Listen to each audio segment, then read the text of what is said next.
প্রথমত এই দেশের মানুষকে আমরা ভালোবাসি, এদেশের মাটিকে আমরা ভালোবাসি। এই জন্যে অনুকূল প্রতিকূল সকল অবস্থায় আলহামদুলিল্লাহ আমরা এই দেশেই আছি।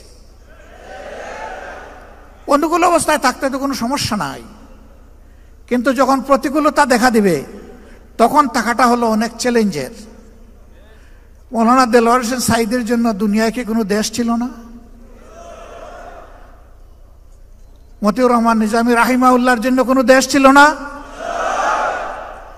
আমাদের আইকন মাতার তাজ অধ্যাপক গোলাম আজম রাহিমাহুল্লাহর জন্য কোনো দেশ ছিল না?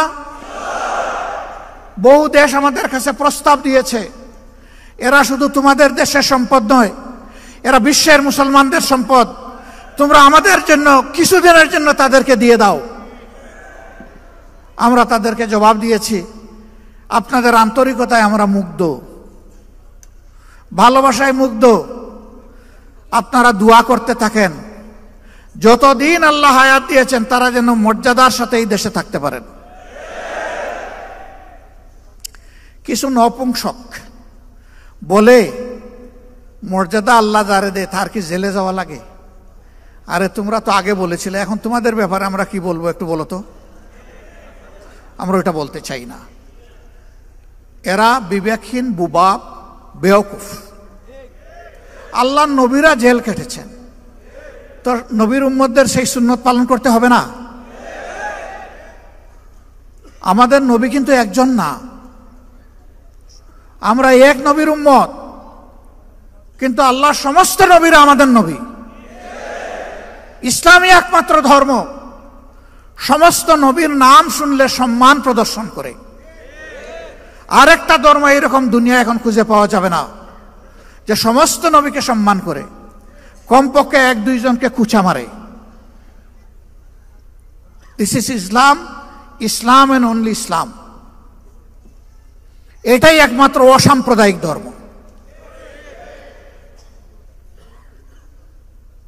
না রে ভাই, দেশের ভিতর থেকে আমরা দাওয়াত পেয়ে যাইনি, আবার দেশের বাইরে থাকা লোকটাকে কেউ আটকায় রাখতে পারেনি। তিনিও সকল মায়ার বাঁধন ওই জগতের মায়াজাল ছিন্ন করে তার দায়িত্বের অনুভূতির কারণে তিনি একজন ফাইটার হিসাবে, আল্লাহর একজন সৈনিক হিসাবে আদালতে দাঁড়িয়ে তিনি বলবেন, আমার বিরুদ্ধে যত অভিযোগ, হে আল্লাহ তুমি সাক্ষী থাকো, সব মিথ্যা। তাই তারা করেছেন, আমরা ছেড়ে যাব না। হ্যাঁ, আল্লাহ তাআলার নির্দেশে বিশেষ প্রয়োজনে যদি কখনো যেতে হয় সেটি ভিন্ন, কিন্তু শুধু জান বাঁচানোর জন্য একটু শান্তিতে মায়ার জালে একটু গোড়াগড়ি করার জন্য ইসলামী আন্দোলনের লোকেরা যায়নি, ইনশাল্লাহ যাবে না।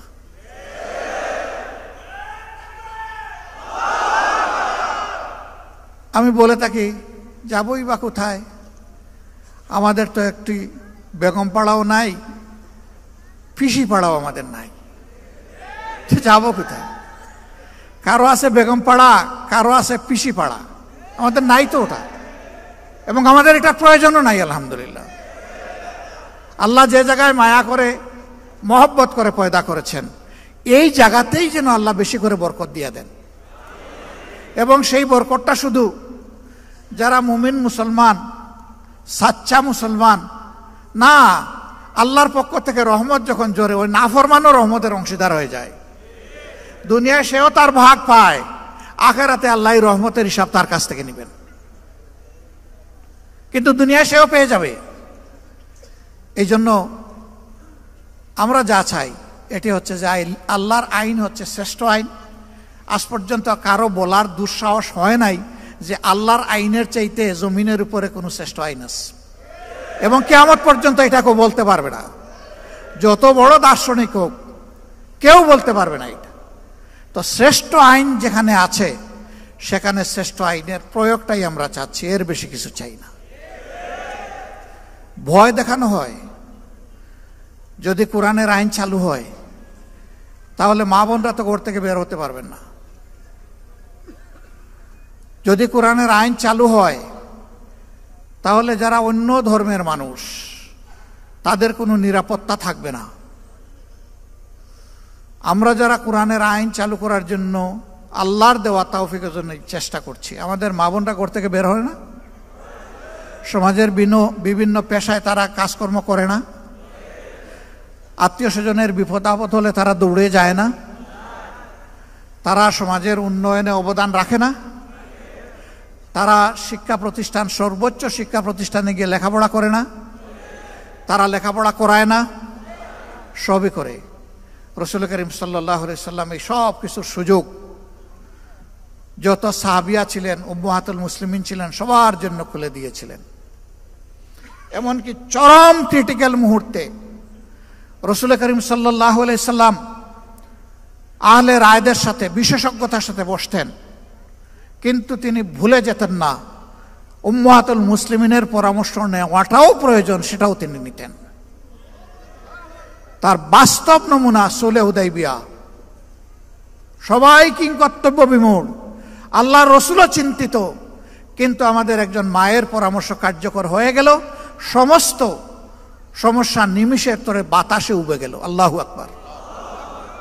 This is beauty of Islam. মায়েদের কোনো মর্যাদাই ছিল না, মা হিসাবে কোনো মর্যাদা ছিল না। ইসলাম এসে তাদের হাতে এই মর্যাদা তুলে দিয়েছে। এর চাইতে বড় মর্যাদা কেউ দিতে পারবে না, যতই মায়া কান্না করুক, বরঞ্চ আমাদের সর্বনাশ করবে।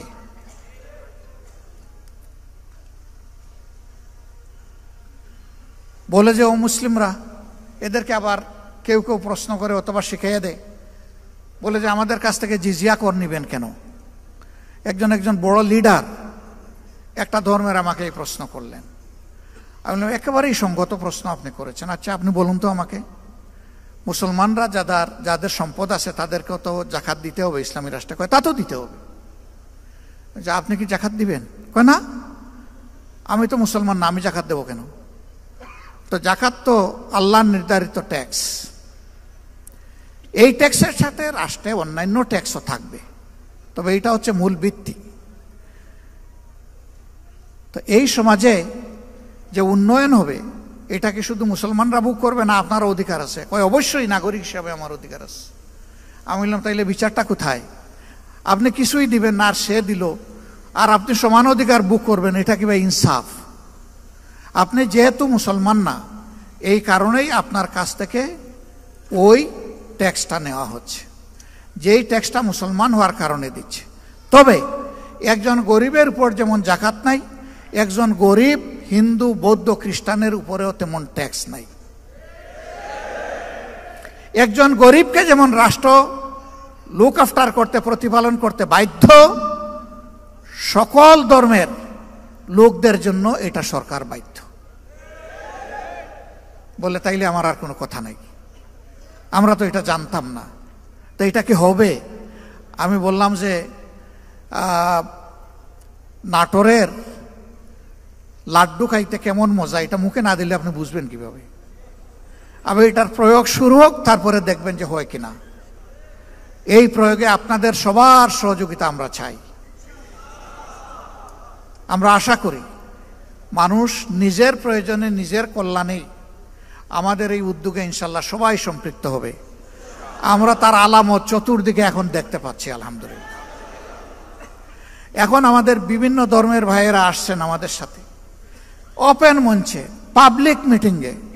তারা নিজের থেকেই বলছেন 54 বছর জামাতে ইসলামের কোনো নেতাকর্মী আমাদের 1 ইঞ্চি জমি চলে বলে কৌশলে আমাদের কাছ থেকে কেড়ে নেয় নাই।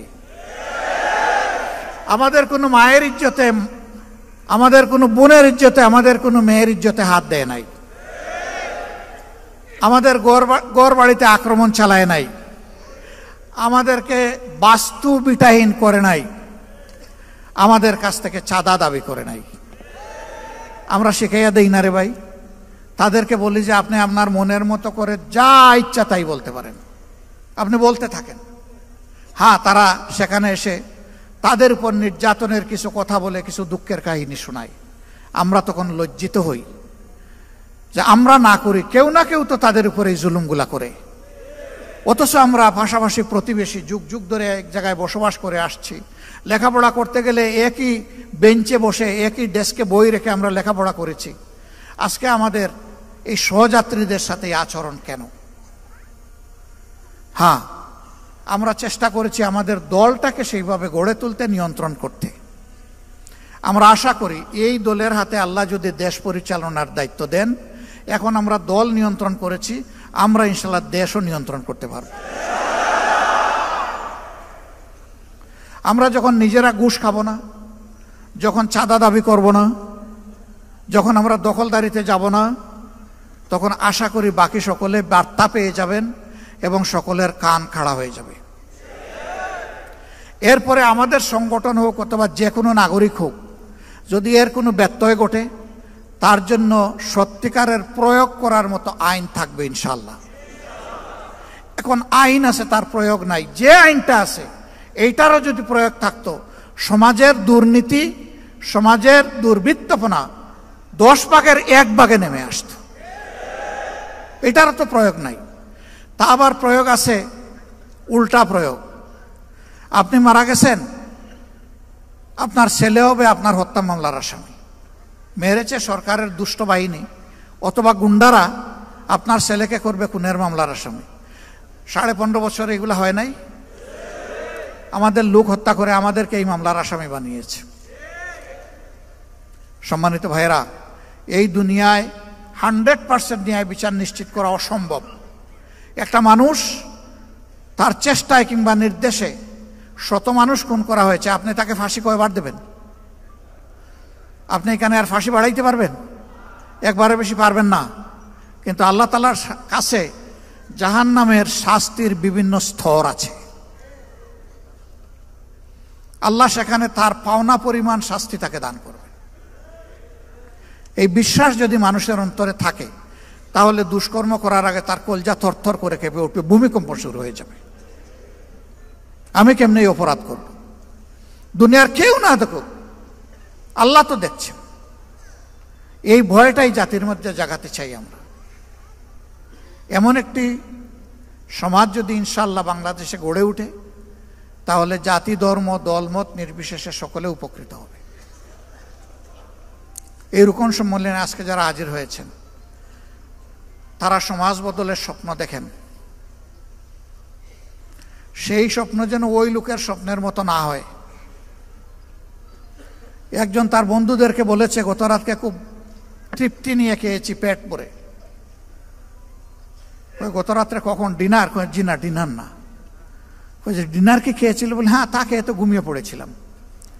তো ঘুমিয়ে পড়েছিলে, ঘুম ভেঙে তুমি কি সাহারি করেছো? কয় তাও না। তাইলে কি খেলে? কয় যে আম খেলাম, জাম খেলাম, লিচু খেলাম, তারপরে আপনার কমলা খেলাম, ড্রাগন খেলাম, পেয়ারা খেলাম, আঙ্গুর খেলাম, খেজুর খেলাম, তিন খেলাম, সব খাইছি। কই রে ভাই, এক সিজনে এত ফল তুমি কোথায় পেলে?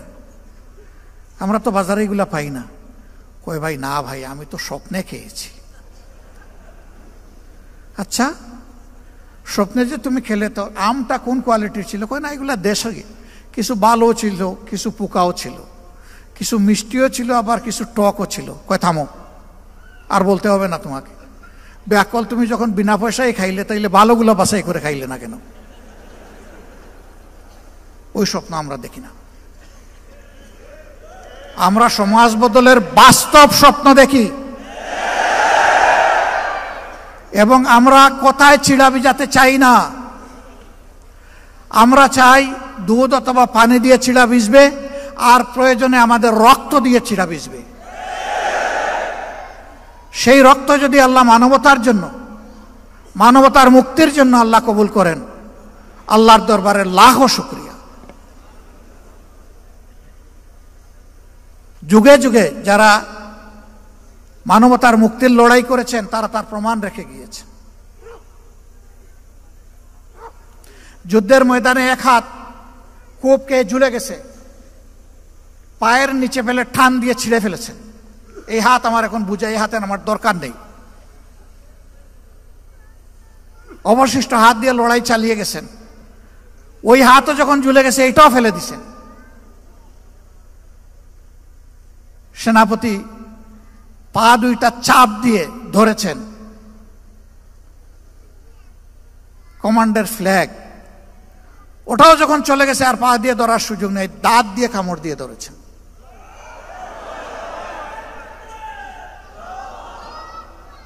আর মঞ্জিলের দিকে চেয়ে দেখছেন মঞ্জিল কত দূর। আল্লাহ যেন ওই তৌফিক গুলোই আমাদেরকে দান করেন। ভাই, আল্লাহর হাবিব বলেছেন খায়রুন নাস মান ইয়ানফাউন নাস। ভাই বোনেরা, সেই মানুষটাই উত্তম যে মানুষের কল্যাণ নিয়ে ব্যস্ত থাকে, চিন্তিত থাকে, পেরেশান থাকে, আর মানুষের অসুবিধা দূর করতে চায়, লেগে থাকে। আমাদের সমস্ত রাজনীতি হবে মানুষের জন্য, মানবতার জন্য। এই কাজে গেলে যে যার সমালোচনা যেভাবে করে করতে থাকুক, আমার কিচ্ছু আসে যায়। আমরা চলতেই থাকবো ইনশাআল্লাহ, কেউ আমাদের চলার গতি থামাতে পারবে না বিইজনিল্লাহ। আমাদের কোনো চিন্তা নাই, আল্লাহ আমাদেরকে নিশ্চিন্ত নির্বাহ করে দিয়েছেন।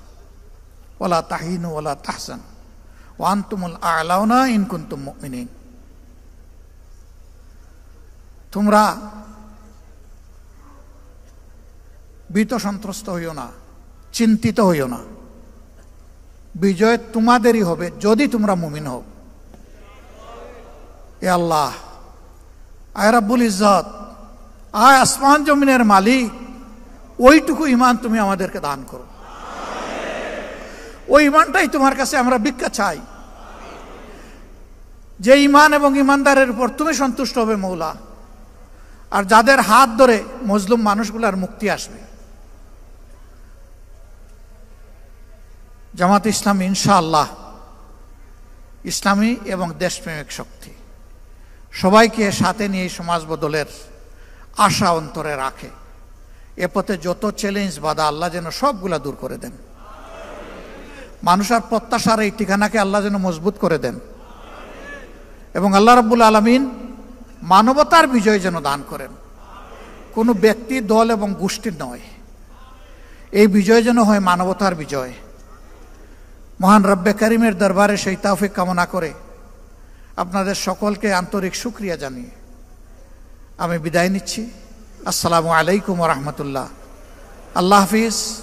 বাংলাদেশ জিন্দাবাদ। বাংলাদেশ জামাত ইসলামী জিন্দাবাদ।